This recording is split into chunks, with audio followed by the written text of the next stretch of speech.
Good morning students, मैं Abhishek Kumar GS पारा medical college Hajipur से आप लोगों का पुनः स्वागत करता हूं। स्टूडेंट्स, हम लोग पढ़ रहे हैं यूरिनरी सिस्टम। तो यूरिनरी सिस्टम में हम लोग नेफ्रॉन्स के अंदर सिटी उसके बारे में और फिर कलेक्टिंग ट्यूबल्स के बारे में पढ़ेंगे। ठीक है, तो इससे पहले हम लोगों ने देखते हैं कि जैसे यूरिनरी सिस्टम है, तो यूरिनरी सिस्टम में जो बेसिकली जो हम लोग पढ़ रहे हैं वो किसके बारे में पढ़ रहे हैं? किडनी के बारे में, यूरेटर के बारे में, और फिर यूरिनरी ब्लडर है उसके बारे में, और फिर यूरेट्रा के बारे में। ठीक है, तो इसमें से हम लोग पढ़े हैं किडनी का जो लेयर है उसके बारे में बात करते हैं। किडनी का क्या एनाटॉमी और फिजियोलॉजी। एनाटॉमी और फिजियोलॉजी में क्या आता है? एनाटॉमी में आता है शेप, साइज, लोकेशन, स्ट्रक्चर आता है। फिजियोलॉजी में क्या आता है कि इसका फंक्शन आता है। तो एनाटॉमी क्या होता है किडनी का, इसका अगर लोकेशन की बात की जाए तो क्या होता है लोकेशन?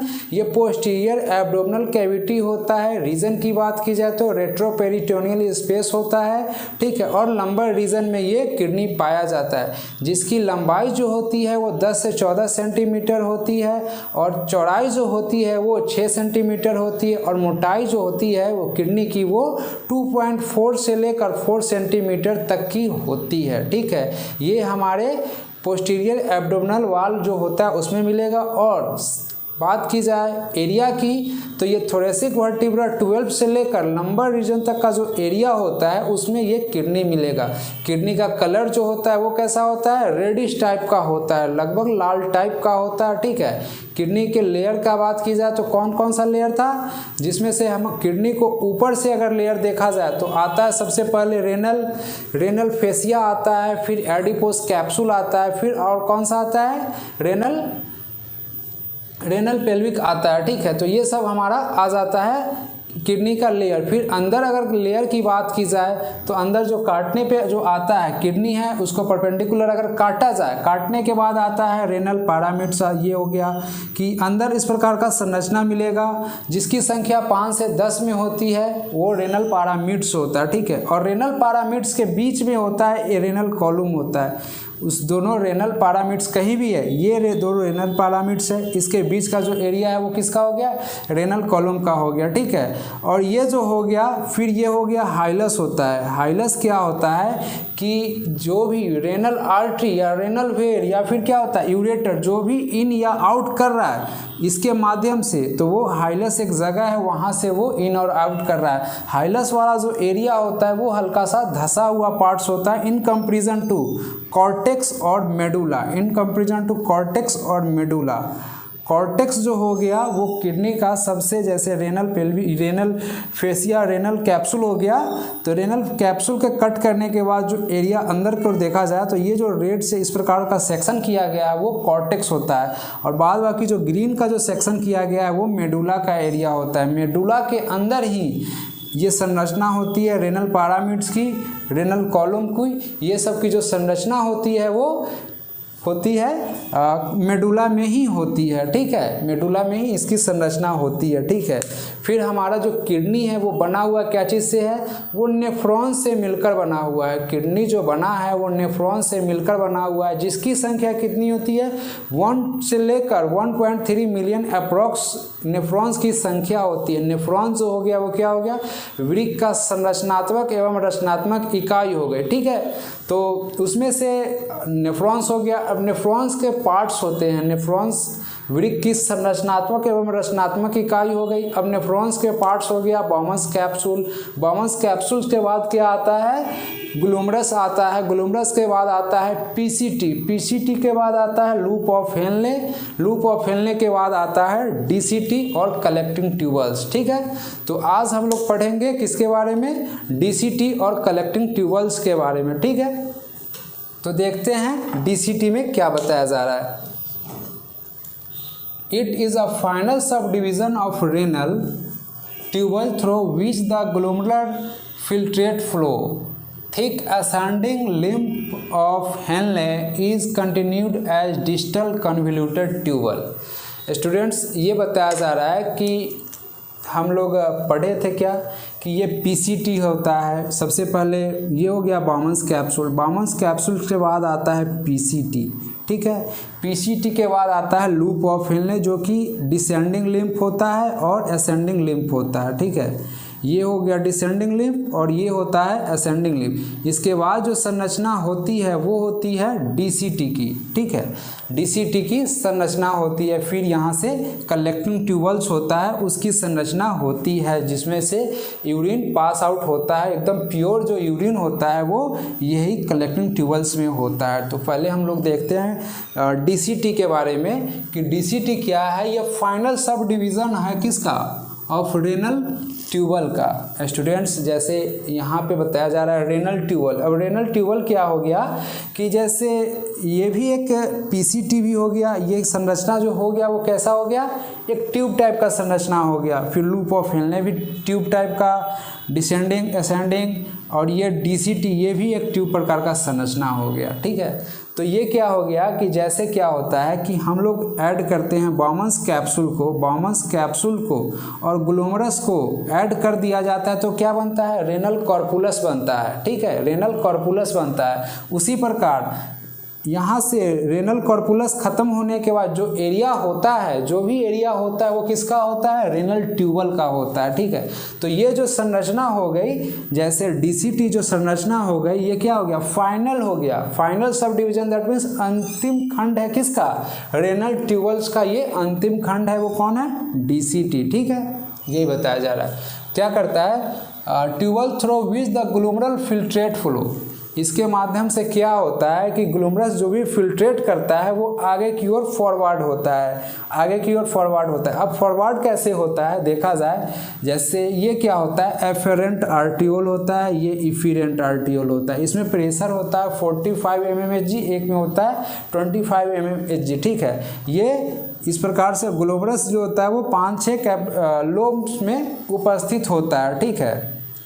किसमें, बाउमन्स कैप्सूल्स के अंदर ग्लोमरस कवर अप रहता है।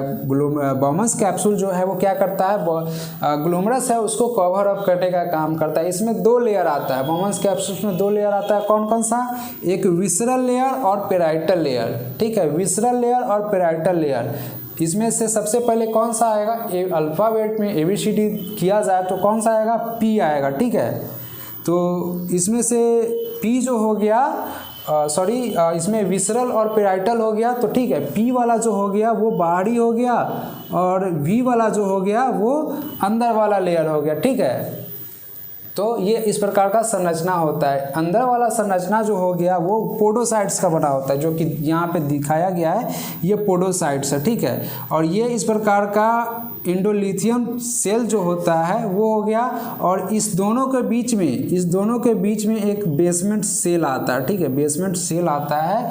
ग्लोमरस और बाउमन्स कैप्सूल्स के बीच में एक बेसमेंट मेम्ब्रेन आता है जो कि क्या करता है, ये सिल्यूट पोर है, इस प्रकार से ये फिल्ट्रेट होकर नीचे की ओर डाउन हो जाता है, ठीक है। इसमें फिल्ट्रेशन जो होता है वो किसका होता है, ब्लड सेल्स का नहीं होता है। ब्लड सेल्स में प्लाज्मा जो घटक होता है उसका होता है। फिर प्लाज्मा घटक जो होता है उसमें प्रोटीन का नहीं होता है, बाद बाकी सबका होता है। ये अल्ट्रा फिल्ट्रेशन का वर्क करता है, ठीक है। तो यही बताया जा रहा है कि इस प्रकार से फिल्ट्रेशन करके आगे की ओर फॉरवर्ड हो रहा है, ठीक है। Thick ascending limb of Henle is continuous at distal convoluted tubule। तो यहाँ पे जैसे देखा जाए कि पीसीटी फॉरवर्ड हुआ किसमें, पीसीटी फॉरवर्ड हुआ descending loop of Henle. Descending loop of Henle forward हुआ किसमें, असेंडिंग लूप ऑफ हेनले। और असेंडिंग लूप ऑफ हेनले किसमें फॉरवर्ड हुआ, डीसीटी में। ये असेंडिंग लूप ऑफ हेनले इस प्रकार से किसमें फॉरवर्ड हुआ, डीसीटी में, ठीक है। तो डीसीटी जो होता है वही बताया जा रहा है कि इस प्रकार से फिल्ट्रेशन करते हुए आगे की ओर फॉरवर्ड हो रहा है डीसीटी में। तो ये जो बना है डीसीटी, जो एरिया जो बना है वो किससे बना है, थिक जो होता है ये लूप ऑफ हेनले वाला जो होता है उससे ये मिलकर बना होता है।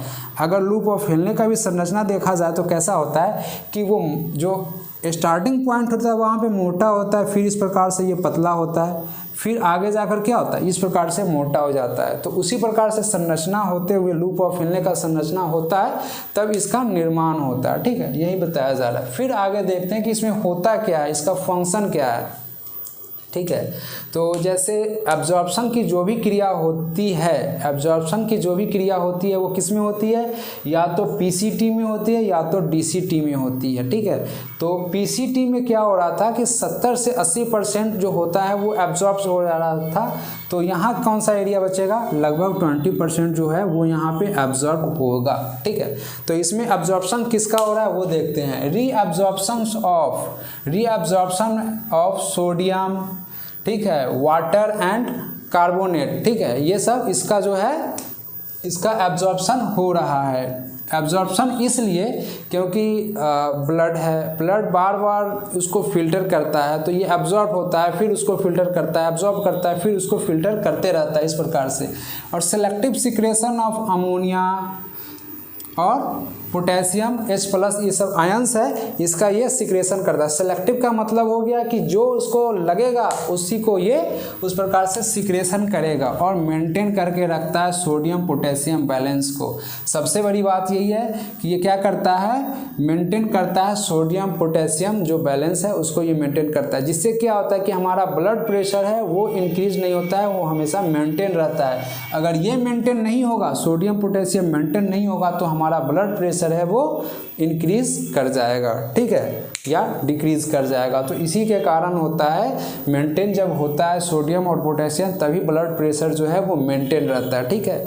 यही है डीसीटी। फिर आगे देखते हैं किसके बारे में, कलेक्टिंग ट्यूबवेल्स के बारे में। कलेक्टिंग ट्यूबवेल्स क्या है, नाम से ही समझ में आ रहा है, कलेक्टिंग ट्यूबवेल्स, दैट मीन्स क्या है, ये तो ट्यूबवेल्स का कहानी ही था, पीसीटी से स्टार्ट हुआ डीसीटी तक, ये सब क्या हो गया, कलेक्टिंग ट्यूबवेल्स का कहानी हो गया, जिसमें से क्या हो रहा है कि जो भी वेस्ट मटेरियल बच रहा है, जो भी यहाँ से फॉरवर्ड हो रहा है ग्लूमरस के अकॉर्डिंग, यहाँ से इस प्रकार से फॉरवर्ड हो रहा है, वो कहाँ जा रहा है, कलेक्टिंग ट्यूबवेल्स में, जहाँ पे क्या होता है, सब कुछ संग्रहित होता है। वो कैसे होता है देखते हैं। Distal convoluted tubule join to form collecting tube wells.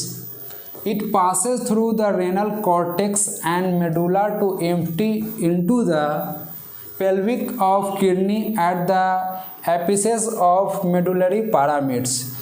Students, इसमें बताया ही जा रहा है कि कलेक्टिंग ट्यूबवेल्स के बाद जो निर्माण हुआ है, कलेक्टिंग ट्यूबवेल्स जो फॉरवर्ड हुआ है आगे की ओर, उसको क्या बोला जाता है, ये आगे की ओर फॉरवर्ड होता है और ज्वाइन किस में करता है, कलेक्टिंग ट्यूबवेल्स में ये ज्वाइन करता है, ठीक है। यही डीसीटी है जो कि आगे की ओर कलेक्टिंग ट्यूबवेल्स का फॉरवर्डिंग होता है और उसमें ज्वाइन कर लेता है, किसमें, कलेक्टिंग ट्यूबवेल्स में। दैट मीन्स इस प्रकार से वो आगे की ओर बढ़ते जा रहा है, पीसीटी से डीसीटी, डीसीटी के बाद क्या आ गया, कलेक्टिंग ट्यूबवेल्स आ गया, ठीक है।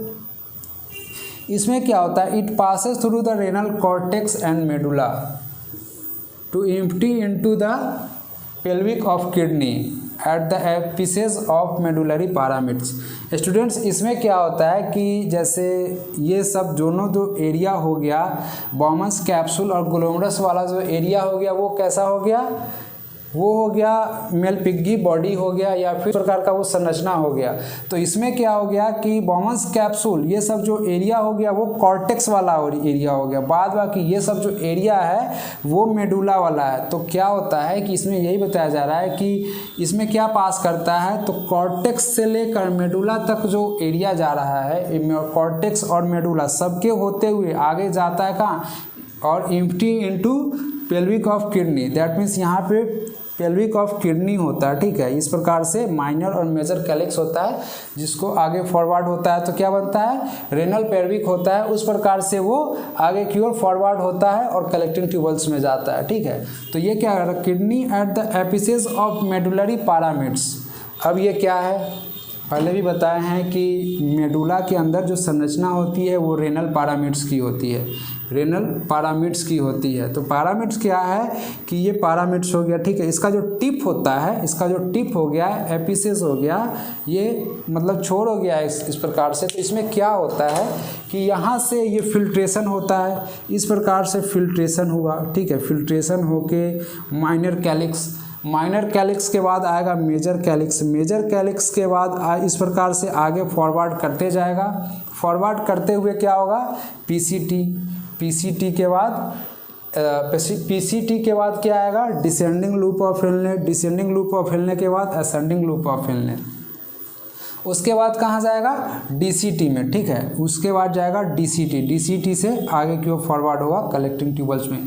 दैट मीन्स क्या होता है कि इसमें यही बताया जा रहा है कलेक्टिंग ट्यूबल्स में कि यह एक कलेक्ट करने का काम करता है। कहाँ से कहाँ तक, कॉर्टेक्स वाला एरिया से लेकर मेडुला तक का एरिया है, उसमें से ये उस प्रकार से कलेक्टिंग करने का काम करता है, जो कि क्या होता है कि यहाँ पे फिल्ट्रेशन का वर्क होता है, तो यही इसको कंटिन्यू करता है, ठीक है, और ये कलेक्ट करने का काम करता है, ठीक है।